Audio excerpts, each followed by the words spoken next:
Capítulo 8. Intuição ou orientação.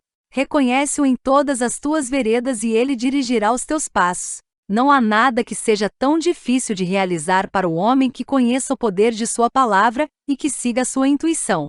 Pela palavra ele pode pôr em ação forças invisíveis e reconstruir o seu corpo ou remodelar os seus atos. É, portanto, da maior importância escolher as palavras certas. E o estudante deve escolher cuidadosamente a afirmação que ele desejar fazer para impulsioná-lo ao imponderável. Ele sabe que Deus é a sua provisão, e que existe uma oferta para cada demanda, e que a sua palavra enunciada torna possível essa provisão, essa oferta. Pedi e dar-se-vos-á. O homem deve dar o primeiro passo. Aproxima-te de Deus e ele se aproximará de ti. As pessoas têm me perguntado com frequência sobre como reconhecer uma demonstração. Eu respondo: pronuncie a palavra e então não faça nada até que obtenha uma indicação definitiva, um sinal. Questione-a dizendo: Infinito Espírito, revelai-me o caminho, fazei que eu saiba se existe algo que eu tenha de fazer. A resposta virá através da intuição, ou sinal. Uma observação fortuita de alguém, ou uma passagem em um livro, etc, etc. As respostas às vezes poderão ser assustadoras em sua exatidão. Por exemplo, uma mulher desejou possuir uma grande soma de dinheiro. Ela pronunciou as palavras: Infinito Espírito, abriu o caminho para que isso me seja dado de imediato. Deixar que tudo o que for meu por direito divino chegue a mim agora, em grandes avalanches de abundância. E aí ela acrescentou ainda: dai-me uma indicação definitiva, dizei-me se existe algo que eu tenha de fazer. E o pensamento veio-lhe rapidamente: dê a um certo amigo, que havia ajudado espiritualmente, a quantia de $100.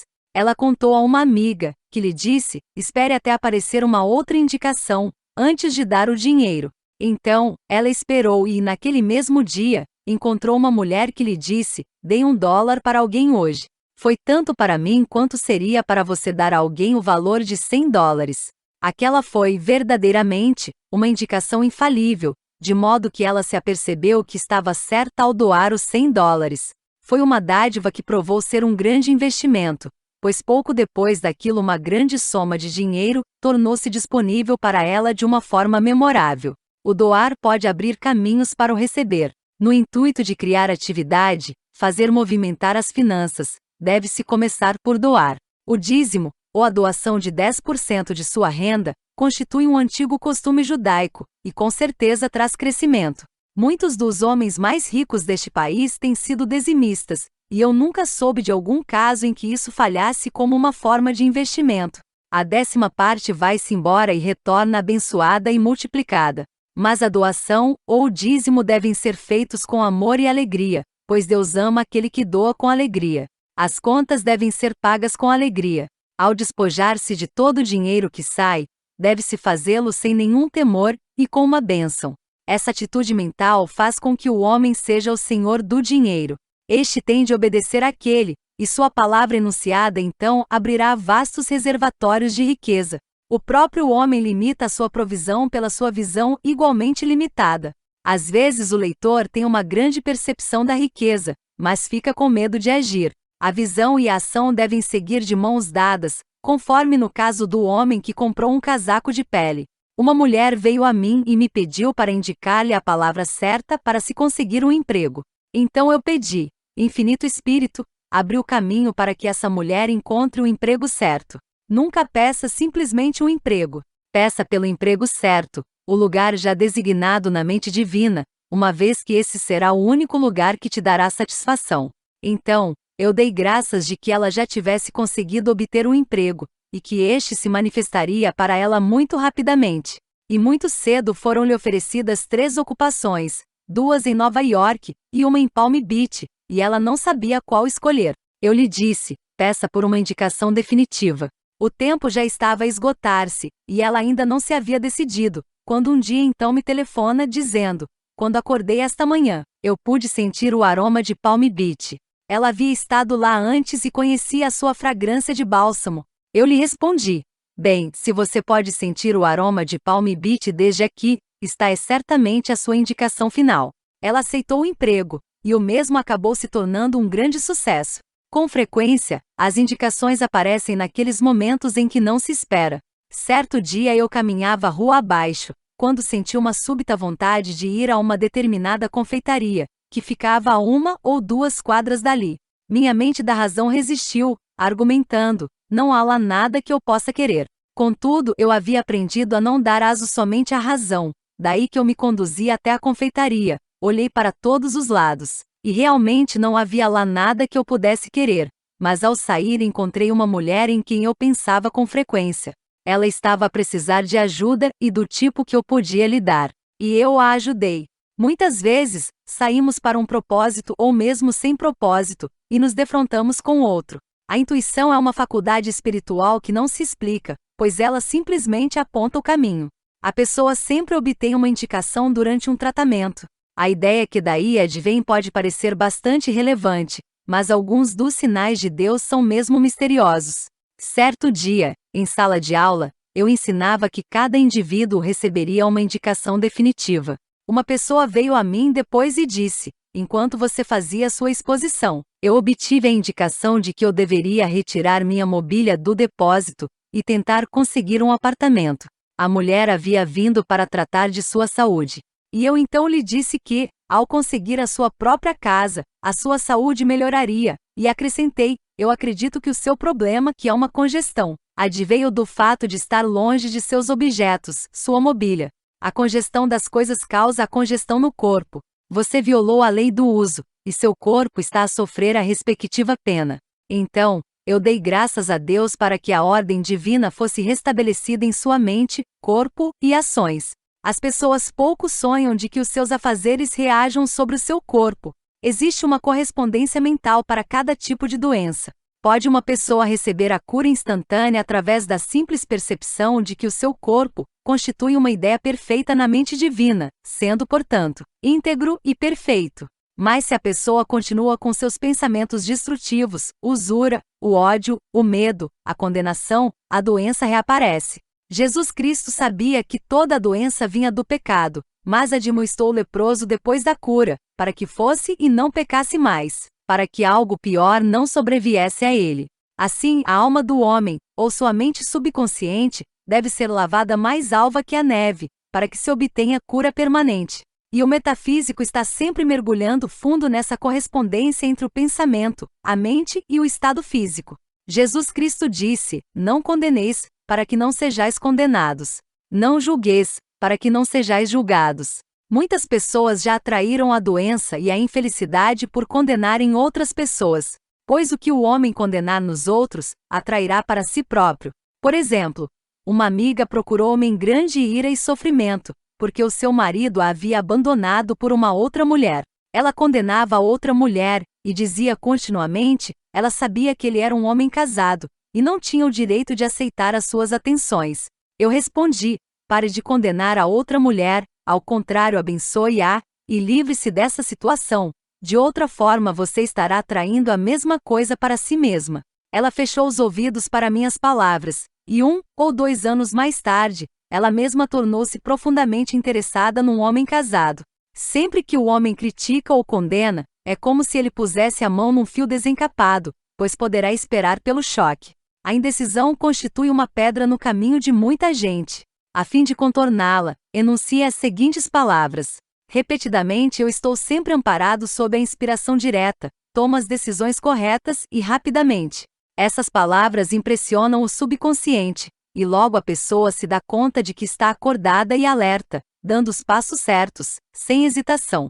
Sempre achei destrutivo recorrer ao plano psíquico para orientação, já que esse é o plano de muitas mentes e não da mente única. À medida que o homem abre a sua mente para a subjetividade, ele se torna um alvo de forças destrutivas. O plano psíquico é o resultado do pensamento mortal do homem, e que está no plano dos opostos.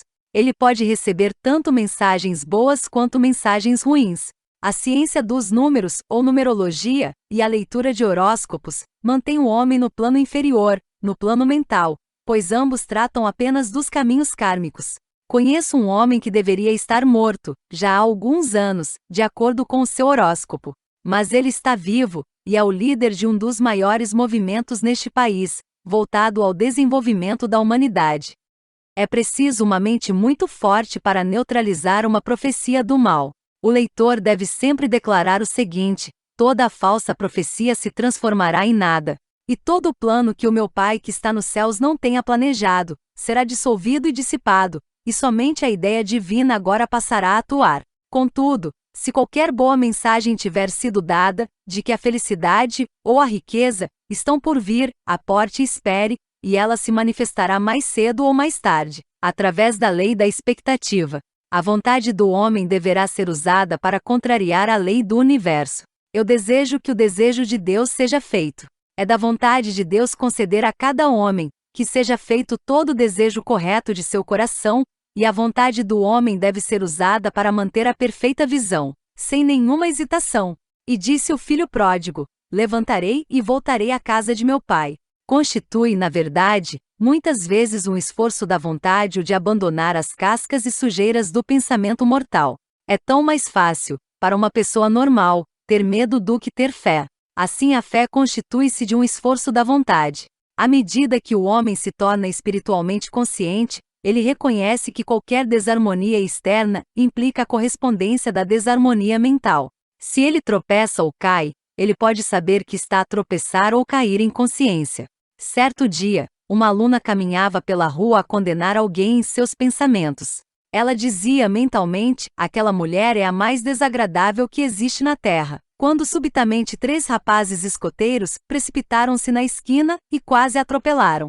Ela não condenou os escoteiros, mas imediatamente clamou pela lei do perdão, e saudou a divindade naquela mulher. Os caminhos da sabedoria são os caminhos da gratidão, e todas suas veredas ficam em paz. Quando alguém faz seus pedidos com base nas leis do universo, deve estar preparado para surpresas. Tudo parece dar errado, quando, na realidade, está a dar certo. Por exemplo, a uma mulher contaram que não havia perdas no pensamento divino, portanto, ela não podia perder qualquer coisa que pertencesse a ela. Que qualquer coisa que fosse perdida seria devolvida a ela, ou ela receberia o seu equivalente. Muitos anos antes, ela havia perdido $2.000. Ela havia emprestado dinheiro a um parente durante toda a sua vida, mas aquele parente havia morrido, sem fazer qualquer menção àquilo em seu testamento. A mulher então ficou ressentida e furiosa, e já que ela não tinha nada escrito sobre a transação, ela nunca recebeu o dinheiro. Então, ela resolveu negar aquela perda, e começou a coletar os $2.000 a partir do Banco do Universo. Ela teve que começar por perdoar a mulher, uma vez que o ressentimento e a falta de perdão fecham as portas desse maravilhoso banco. Ela então fez esta declaração: eu nego a perda, pois não existe perda para a mente divina, portanto, eu não posso perder os $2.000, que pertencem a mim por direito divino. Quando uma porta se fecha, outra se abre. Ela morava em um apartamento que se encontrava à venda, e no contrato de aluguel havia uma cláusula que dizia que se o apartamento fosse vendido, os inquilinos teriam que desocupá-lo dentro de 90 dias. De repente o senhorio quebrou o contrato e aumentou o aluguel. Novamente, a injustiça estava em seu caminho, mas desta vez ela não se deixou perturbar. Ela abençoou o senhorio, dizendo: já que o aluguel subiu, isso significa que eu estarei tanto mais rica, pois Deus é minha provisão. Novo contrato foi feito para o aluguel aumentado, mas por algum engano divino, a cláusula dos 90 dias foi esquecida. Logo depois, o senhorio conseguiu vender a casa. Por conta do engano cometido no novo contrato, os inquilinos puderam continuar por mais um ano. O agente imobiliário ofereceu a cada inquilino $200 no caso de vacância do imóvel. Várias famílias se mudaram, 3 permaneceram, inclusive a mulher. 1 mês ou 2 se passaram e o agente reapareceu. Desta vez ele disse à mulher: a senhora quebraria o contrato pela soma de $1.500? Passou-lhe rapidamente pela cabeça: aqui vem os $2.000. Ela se lembrou haver contado a amigas sobre a casa: vamos todos agir juntos se algo mais for dito sobre sairmos. Então a sua indicação foi a de consultar as amigas. Essas amigas disseram: bem, se eles lhe ofereceram 1.500, certamente vão lhe dar os $2.000. Assim, ela acabou recebendo um cheque de $2.000 por desistir do apartamento. Isso significou certamente uma obra memorável da lei, e a aparente injustiça significou meramente a abertura de caminhos para sua demonstração. Isso provou que realmente não existe perda, e quando o homem assume o seu papel espiritual, ele colhe tudo aquilo que a ele pertence a partir deste grande reservatório do bem. Eu vos restaurarei os anos que os gafanhotos comeram. Os gafanhotos são as dúvidas, os medos, os ressentimentos e arrependimentos do pensamento mortal. Esses pensamentos adversos por si só roubam ao homem, pois nenhum homem se dá senão a si mesmo, e nenhum homem rouba, senão de si mesmo. O homem está aqui para provar a Deus e para testemunhar sobre a verdade, e ele somente pode provar a Deus ao fazer-se plenitude a partir do nada, e ao fazer-se justiça a partir da injustiça. Provai-me, agora por este meio, disse o Senhor a seus anfitriões, eu vos abrirei as janelas dos céus e derramarei bênçãos, tamanhas que não haverá espaço para recebê-la.